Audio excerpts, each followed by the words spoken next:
जी दोस्तों, अव्हांखे भलीकार कयूं था पंहिंजे चैनल सिंधी लाइव में। वीडियो शुरू करण खां पहिरीं दोस्तनि खे गुज़ारिश कंदुमि त असांजे चैनल खे लाइक कयो, सब्सक्राइब कयो ऐं वधीक दोस्तनि ताईं शेयर कयो।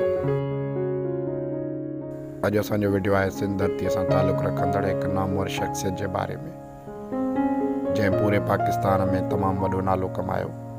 अॼु असांजो वीडियो आहे मोहतरमा ग़ज़ाला रफ़ीक़ जे बारे में, जंहिं राग ऐं अदाकारीअ जी दुनिया में तमामु घणी मञता माणी।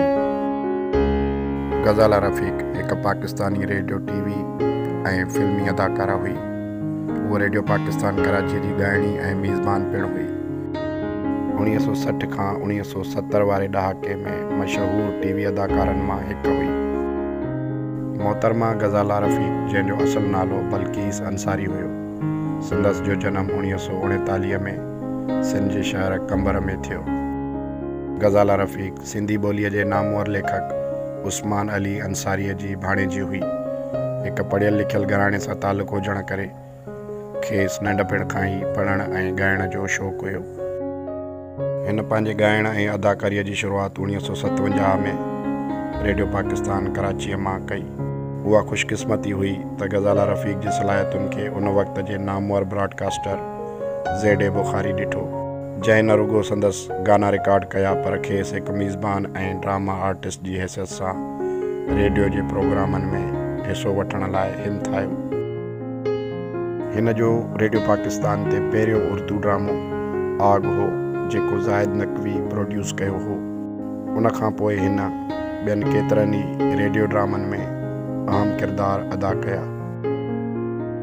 रेडियो ते हिन मशहूरु मौसीकार उमराव बुंदू ख़ान ऐं मास्टर मोहम्मद इब्राहिम खां मौसीक़ीअ जी सिख्या वरिती। 1960 वारे ॾहाके में हूअ रेडियो पाकिस्तान कराचीअ जे मशहूरु मेज़बाननि मां हिकु हुई।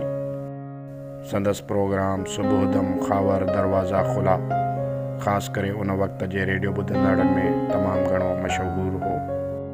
हिकु मुतहरिक आवाज़ ऐं किरदारनि खे गहरे अहसास सां सम्झण ऐं अदा करण जे करे टीवी प्रोड्यूसर जो ध्यानु हिन तरफ़ आयो। उहा उन्हनि पहिरीं चंद सिंधी ॻाल्हाईंदड़ औरतुनि में शामिलु हुई जेके टीवीअ ते ज़ाहिरु थियूं। उन खां अलावा हूअ वाहिद अदाकारा हुई जंहिं उर्दू तोड़े सिंधी ॿिन्ही ॿोलियुनि जे ड्रामनि ऐं सीरियलनि में तमामु घणी मक़बूलियत हासिलु कई। ग़ज़ाला रफ़ीक़ सिंधी फिल्म रत जा रिश्ता में पिणु कमु कयो। ग़ज़ाला रफ़ीक़ पाकिस्तान टेलीविज़न सेंटर कराचीअ जे केतिरनि ई उर्दू ड्रामनि ऐं सीरियलनि में कमु कयो। संदसि मशहूरु ड्रामा सीरियल कुझु हिन रीति आहिनि: मैं कौन हूँ, ए हम नफ्सो, आख़िरी मोमबत्ती, मिर्ज़ा गालिब,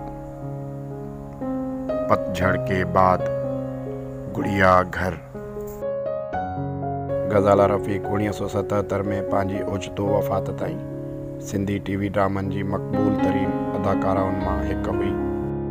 हिन जे सिंधी ॿोलीअ जा कुझु यादगार सीरियल ही आहिनि: ज़ीनत, माउ, उमर मारवी, ससी पुनू, नूरी जाम तमाची, लीला चनेसर, बादशाह ऐं पड़लाव, ऊंदहि ऐं रोशनी।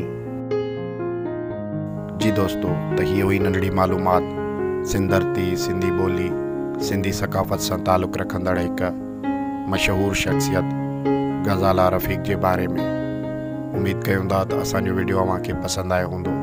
दोस्तनि खे गुज़ारिश कयूं था त असांजे चैनल खे लाइक कयो, सब्सक्राइब कयो ऐं वधीक दोस्तनि ताईं शेयर कयो।